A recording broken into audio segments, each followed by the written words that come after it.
ఎట్టి పరిస్థితుల్లోని నేరస్తుడు అనేవాడు తప్పించుకోవడానికి వీలు లేకుండా పగడ్బందీగా సిస్టమ్ని పెట్టాలని ఒకే ఒక ఉద్దేశంతో చేయడం జరిగింది. ఇవన్నీ ఒక ఎత్తు అయితే, ఎన్ని చేసినా ఎన్ని సిస్టమ్స్ పెట్టినా డిపార్ట్మెంట్ వాళ్ళకి వాళ్ళ మెయింటెనెన్స్ కానీ అట్ ద సేమ్ టైం వాళ్ళకి వెహికల్స్ కానీ ప్రొవైడ్ చేస్తేనే వీళ్ళు పరిగెడతారు.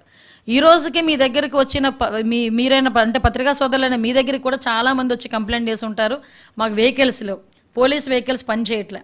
ఇంతకుముందు నాకైతే కొంతమంది మంత్రులు కూడా ఫోన్ చేసి మా ముందెళ్ళే పైలట్ వెహికల్ కూడా ఆగిపోతుంది అనిత, వెహికల్స్ లేవని చెప్పిన సందర్భాలు. నేను కూడా చాలా సందర్భాల్లో పోలీస్ వెహికల్స్ కొని చెప్పాను.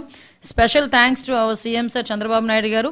ఈరోజు వెహికల్స్ తీసుకోవడానికి కూడా ఆయన మాకు పర్మిషన్ ఇచ్చారు. వెహికల్స్ కూడా యాజ్ ఎల్ యాజ్ పాసిబుల్ కొత్త వెహికల్స్ని కూడా పోలీస్ డిపార్ట్మెంట్కి అందజేయగలుగుతున్నాం. ఇంకొకటి అంత లిస్ట్ అవుట్ చేస్తున్నామండి. లిస్ట్ అవుట్ చేసి అన్నీ కూడా మ్యాక్సిమం అన్నీ కూడా డిపార్ట్మెంట్ వైజ్గా ఉన్న పోలీస్ వెహికల్స్ కొత్త వెహికల్స్ ఇస్తాం. ఇంకొక విషయం ఏంటంటే, వెహికల్స్ ఇచ్చిన తర్వాత ఫ్యూయల్ దగ్గరకు వచ్చిన తర్వాత కూడా లాస్ట్ టైం మొన్న మనకి నేను అసెంబ్లీలో ఉండేటప్పుడు క్వశ్చన్ చేశారు మా విష్ణుకుమార్ రాజు గారు, 150 లీటర్లు సరిపోవట్లేదు ఫ్యూయల్ కూడా. దానికి లాస్ట్ టైం మేము కూడా ప్రపోజల్ పెట్టాము 300 లీటర్స్ని చేయాలి అని చెప్పి. దానికి కూడా గ్రీన్ సిగ్నల్ ఇవ్వటం, 300 లీటర్లు పెట్రోల్ కూడా వాళ్ళకి ఇవ్వటం, ఫ్యూయల్కి కూడా ఇవ్వటానికి సిద్ధపడడం అనేది మంచి పరిణామం. ఇవన్నీ ఇవన్నీ ఎందుకంటే పర్టికులర్గా చెప్తున్నా, డిపార్ట్మెంట్ వాళ్ళకి మనం ఇది చేసాము అని చెప్పిన తర్వాత వాళ్ళని పరిగెట్టించడంలో ఒక అర్థం ఉంది. వాళ్ళ దగ్గర వెహికల్ ఇవ్వకుండా వాళ్ళకి సరైన వసతులు లేకుండా మీరు పరిగెట్టండి అంటే ఎలా పరిగెడతారు?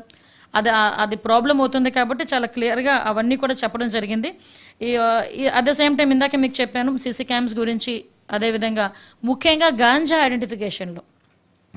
ఐడెంటిఫికేషన్లో మనకి హాట్స్పాట్స్ 2 ఉంటాయి, కన్సెప్షన్ ఒకటి, ప్రొడక్షన్ ఒకటి. సో కన్సెప్షన్ దగ్గర మనం ఎటువంటి సిచ్యువేషన్స్లో మనం దాన్ని బ్రేకప్ చేయాలి.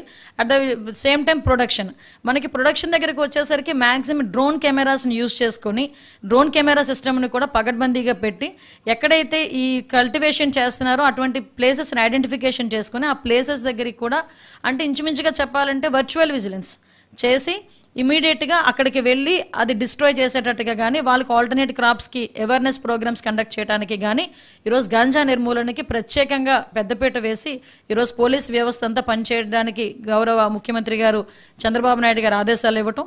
అదేవిధంగా గాంజా అవేర్నెస్ ప్రోగ్రామ్కి కూడా పర్టికులర్గా 26 జిల్లాల్లోని కూడా అవేర్నెస్ ప్రోగ్రామ్ కింద ఒక ర్యాలీ కూడా కండక్ట్ చేయడానికి ఈరోజు గౌరవ ముఖ్యమంత్రి గారు మాకు ఆదేశాలు ఇవ్వడం జరిగింది.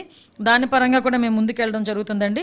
అదేవిధంగా మీ అందరికీ తెలుసు ఉమెన్ సేఫ్టీకి సంబంధించి మనం ఒకసారి ఆలోచన చేసుకుంటే ఏదైతే మనకి స్కూల్స్ దగ్గర ఆల్రెడీ మాకు ప్రివెన్షన్ ఆఫ్ మనకి క్రైమ్ని ప్రివెంట్ చేయడానికి స్కూల్స్ దగ్గర కాలేజెస్ దగ్గర మనం సీసీ కెమెరాస్ ఏర్పాటు చేయటం, అట్ ద సేమ్ టైం డ్వాక్రా సంఘాలని కూడా కొంతమేరకు మేము అవేర్నెస్ ప్రోగ్రామ్స్కి వాళ్ళని ఇన్వాల్వ్ చేయటం, వాళ్ళకి కూడా కొంతమేరకు అవేర్నెస్ ప్రోగ్రామ్స్ కండక్ట్ చేయటం, స్కూల్లోని కాలేజెస్లోని కూడా కొంతమేరకు వాళ్ళకి ఈ సెల్ఫ్ డిఫెన్స్ కోర్సెస్ కూడా ఇంప్లిమెంట్ చేయటం, ఇవన్నీ కూడా చేయడం జరుగుతుందండి. దీనికి కూడా ప్రత్యేకంగా మీకు ఇందాక చెప్పినట్టుగా గాంజాకి అయితే నార్కోటిక్ టాస్క్ ఫోర్స్ అని చెప్పి ఒక ప్రత్యేకమైన టాస్క్ ఫోర్స్ కూడా ఆల్రెడీ ఫినాన్స్లో ఉంది. అది క్లియర్ అయిన వెంటనే క్యాబినెట్లో పెట్టి దాని ఆమోదం పొంది ఆల్రెడీ ఒక ఐపీఎస్ ఆఫీసర్ని కూడా వేయటం జరిగింది దానికి నార్కోటిక్ టాస్క్ ఫోర్స్కి.